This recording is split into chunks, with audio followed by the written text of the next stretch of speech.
Buenas tardes, soy el doctor Felipe Fernández Álvarez, médico clínico, especialista en diabetes, y hoy es 9 de abril del 2020 y bueno, estamos en plena pandemia de COVID-19, en aislamiento preventivo y obligatorio, y quería hacer algunas consideraciones fundamentalmente sobre diabetes para recordando o pensando en mis pacientes, que probablemente ellos sean los que me estén viendo esto.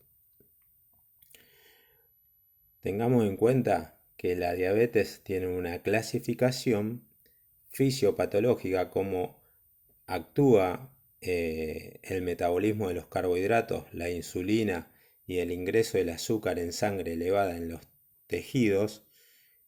Por eso se divide en diabetes tipo 1 y diabetes tipo 2. O sea, la diabetes tipo 1 necesita, hay una falla autoinmune de- de secreción de insulina por la célula del páncreas que secreta insulina y necesita sí o sí insulina. Y la diabetes tipo 2, hay una disfunción en esta célula del páncreas, pero fundamentalmente hay una resistencia al ingreso de la glucosa esta en sangre a los tejidos. Y están los estados prediabetes, o sea, el síndrome metabólico, la obesidad, que suelen desencadenar en diabetes tipo 2 y que tienen por característica estas tres que hay un estado inflamatorio. Este estado inflamatorio llega a un aumento de citoquinas, o sea, esas citoquinas se llaman mediadores inflamatorios que intervienen en toda inflamación y bajan las defensas. Por eso esta enfermedad tan contagiosa repercute fundamentalmente en las personas con diabetes, porque tienen un estado inflamatorio, tienen activadas todas esas citoquinas y se activan muchos más cuando ocurre esta enfermedad. Eso que escucharon por la televisión, por los informativos, tormenta de citoquina. Bueno, en las personas con un estado inflamatorio crónico, como ocurre en la diabetes, también en la obesidad, también en la hipertensión, tienen activada todo ese sistema inflamatorio y entonces tienen mayor predisposición a que tengan complicaciones relacionadas con la diabetes. En términos globales, la OMS hizo un informe de la tasa de mortalidad durante el año 2016. En el año 2016, en el mundo se murieron 56 millones de personas. 15 millones de personas se murieron de enfermedad cardiovascular. Y 1,5 millones de personas se murieron por diabetes. Esta cifra basadas en los registros de difunción, los certificados de fallecimiento que firmamos y llenamos los médicos. Tengan en cuenta que cuando uno hace un certificado de difunción, pone como causa primaria, lamentablemente, la causa primaria no existe. Como ven acá en esta gráfica, dice, por ahí no se lee bien, pero dice enfermedad isquémica del corazón, infarto, infecciones respiratorias, enfermedad pulmonar obstructiva crónica. La quinta causa es tuberculosis, diarrea y séptima causa diabetes. En los certificados de difunción solemos poner como paro cardíaco o infarto agudo de miocardio, pero muchas veces se subdiagnostica diabetes porque ahí tienen dos o tres comorbilidades. Fíjense acá que en personas añosas uno piensa se murió de viejo, pero siempre en estos casos hay una razón patológica para poner en el certificado de defunción. Por eso a veces está sobredimensionado el problema de enfermedad cardiovascular. Pero estamos hablando de que, no obstante, que 1,5 millones de personas en un año fallecieron de diabetes y de 15 millones de personas de enfermedad cardiovascular. O sea, de esas cifras, para tener una perspectiva, estamos hablando que fue altísimo, pero tengan perspectiva que se murieron por COVID en el mundo hasta ahora 90.000 personas, que es una barbaridad. Pero miren los números de las muertes generales por enfermedad cardiovascular y por diabetes que se mueren cada año. Entonces, la tasa de mortalidad relacionada con este síndrome que produce el COVID está relacionado con la edad, o sea, a más edad, más mortalidad tiene, y está relacionado con esto de la inflamación, con enfermedad cardiovascular, con diabetes, enfermedades respiratorias e hipertensión. Eso complica más. ¿Por qué? Por ese estado inflamatorio que suelen tener estos pacientes. Me preguntaron, yo por tener diabetes tipo 1, soy joven, tengo más, me puedo morir. La tasa de mortalidad se vio más muerte a más edad. Obviamente, la diabetes es un factor de riesgo a tener en cuenta y por eso hay que cuidarse y hay que cuidarlos. Los médicos tenemos que cuidar a nuestros pacientes. Obviamente que tiene menos riesgo una persona menor de 30 años que una persona mayor de 50 años. Se vio que en mayores de 50 años empieza a aumentar un poquito la mortalidad y en más de 80 aumenta mucho. Pero, no obstante, son grupos de riesgo y hay que cuidarse. Esto es muy importante para que lo tengan en cuenta, cómo es el aplanamiento de la curva.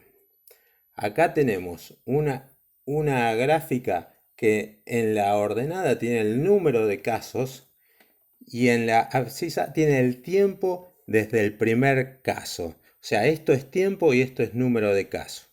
El área bajo la curva son la cantidad de pacientes. O sea, lo que trata de evitar los gobiernos es que no se acumulen muchos casos en poco tiempo. Porque si no, no da abasto el sistema de salud y va a traer complicaciones de mayor número de muertes. Pero si ven en la superficie de las dos áreas, son prácticamente iguales. ¿A qué quiero llevar a esto? Que el número de casos, prácticamente, estudiando esta gráfica, es el mismo. O sea, va a haber muchísima cantidad de contagios. Dicen que 80% son casos leves a moderados que no requieren internación y que se curan. El tema es tratar de contener a los grupos de riesgo. Entonces, en el caso de mis pacientes con diabetes, me gustaría que lleguen hasta acá. ¿Por qué se va aplanando la curva y por qué se va disminuyendo? Se preguntarán si es muy contagioso, no se termina más de caer. Lo que pasa que en el medio no es porque se mueren todos, es porque a medida este virus, una vez que la población se va contagiando, va fabricando anticuerpos y no va a contagiar a otros. Entonces, si la población sana se expone y protegemos a las poblaciones de grupo de riesgo, va a llegar un momento que el virus no va a tener capacidad de replicarse, porque van a estar toda la población inmunizada. Eso sería una estrategia para aplanar la curva. O sea, si todos tenemos una exposición controlada con el virus en personas que no tienen riesgo, también limitamos el número de complicaciones por el COVID. Se dice que cuando llegan a más del 60% de la población contagiada, baja el grado de transmisibilidad, pues ya todos fabricaron anticuerpos. Eh, Hoy en día se hacen estudios de PCR para ver la carga viral, pero a los 7 días de haber efectuado el contagio empezamos a secretar las personas que están contagiadas un anticuerpo, es un IgM que se debería estudiar y se ve quién está inmunizado o no. En otros países se hace eso, ese estudio, principalmente, por ejemplo, en el personal de salud, que cumplida su cuarentena, si se infectó, quieren saber si puede volver o no a trabajar. Si está inmunizado, puede volver a trabajar tranquilamente. Entonces, ¿qué es lo que yo pretendo demostrar con esto? Es que la mejor estrategia para los grupos de riesgo es mantenerse libre de contagio el mayor tiempo posible. Entonces, ¿cómo se aplana la curva? Yo me dirijo especialmente a los grupos de riesgo, enfermos cardiovasculares, personas con diabetes y personas hipertensas. En esas personas yo diría que son las que más se tienen que cuidar, porque se vio que eh, más vulnerables son a complicaciones de este virus.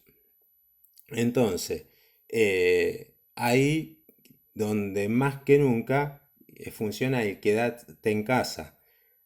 Este país es sumamente heterogéneo a nivel, pero heterogéneo, pero somos más bien pobres. A nivel laboral hay mucha gente que está en su casa y sufre los problemas de no hay ingreso económico en su casa. Y yo como médico de trinchera digo esto porque veo pacientes míos que no la están pasando bien porque necesitan salir a trabajar. Entonces, esta es una mirada de un médico que está en el consultorio viendo pacientes que por más que tienen diabetes son grupos de riesgo, si no tienen para comer, no pueden, necesitan trabajar para comer. Entonces hay que tomar conciencia de que si uno tiene diabetes, tiene enfermedad cardiovascular, tiene hipertensión, bueno, si tiene, no queda otra que salir a trabajar, tiene que mantenerse con las medidas de aislamiento. Las medidas de aislamiento significa fundamentalmente el distanciamiento social. Mientras estemos en cuarentena, en la calle no se ve tanto movimiento y más o menos se cumple el distanciamiento social. ¿Qué significa distanciamiento social? Que por lo menos voy a estar a 1,5 metros de la otra persona. Si me preguntan, ¿es un cumplido el saludo con el codo? Yo lo considero innecesario también. El distanciamiento social tiene que ser a 1,5 metros. Cuando me preguntan sobre la... Esta semana me pasó algo muy interesante del tema de vacunas.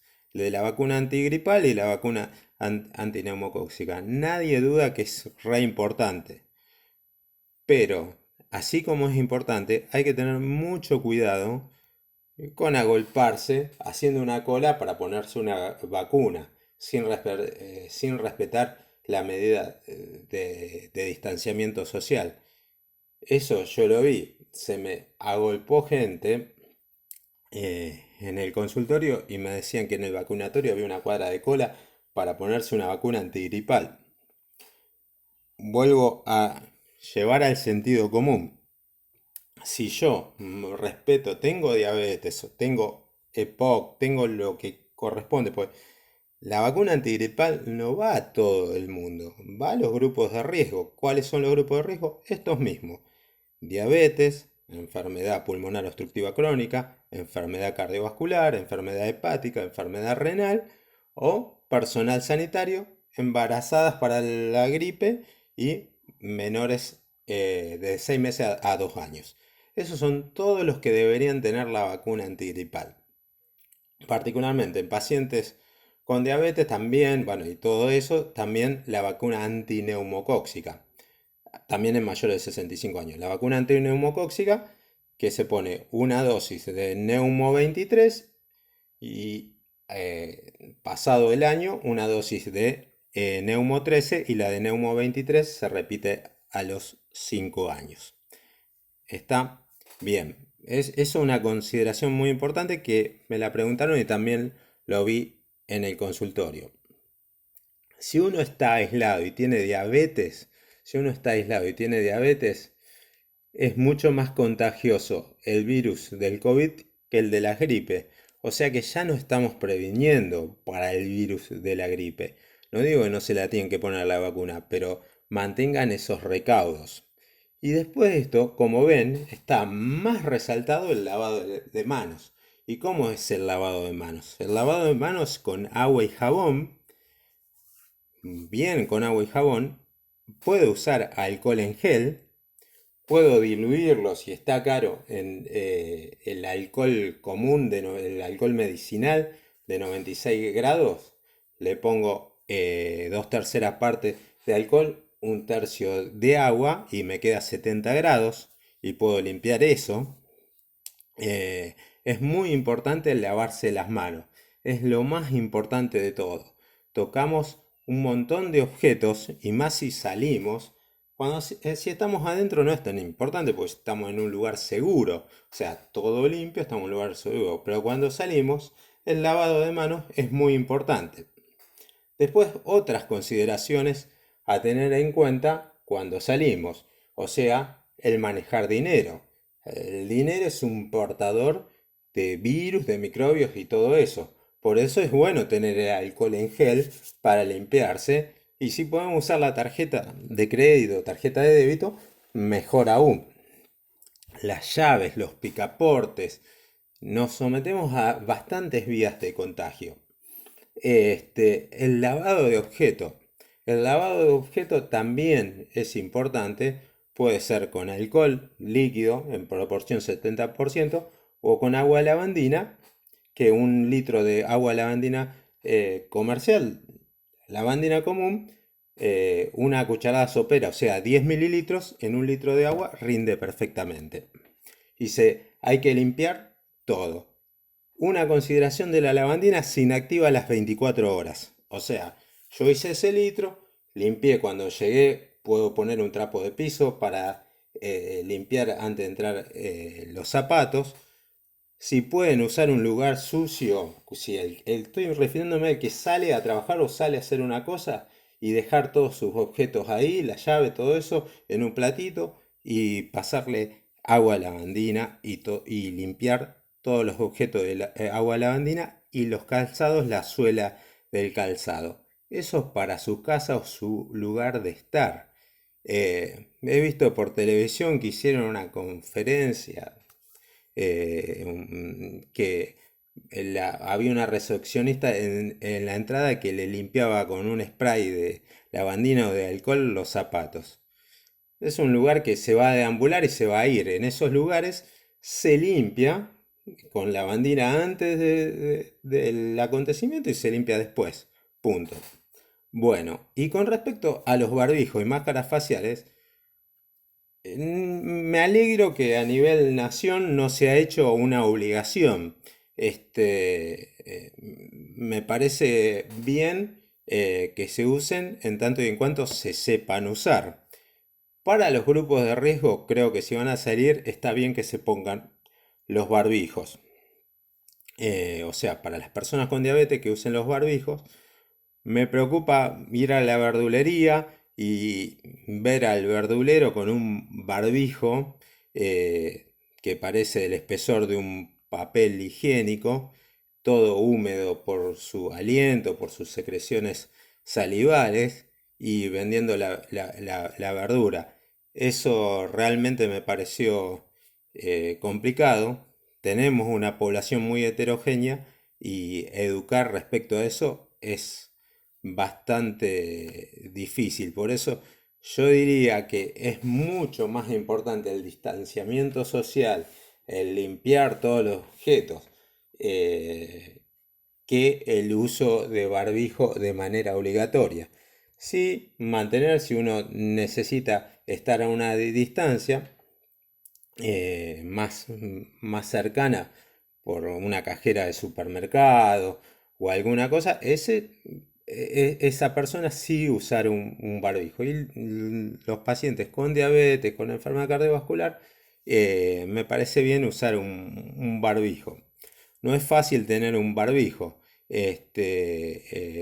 Llevarlo durante mucho tiempo cuesta bastante. A veces las máscaras faciales, esas que tienen esos plásticos transparentes o esas placas radiográficas que se están vendiendo, a veces suelen ser más cómodas y más en personas que tienen barba, son más fáciles de usar.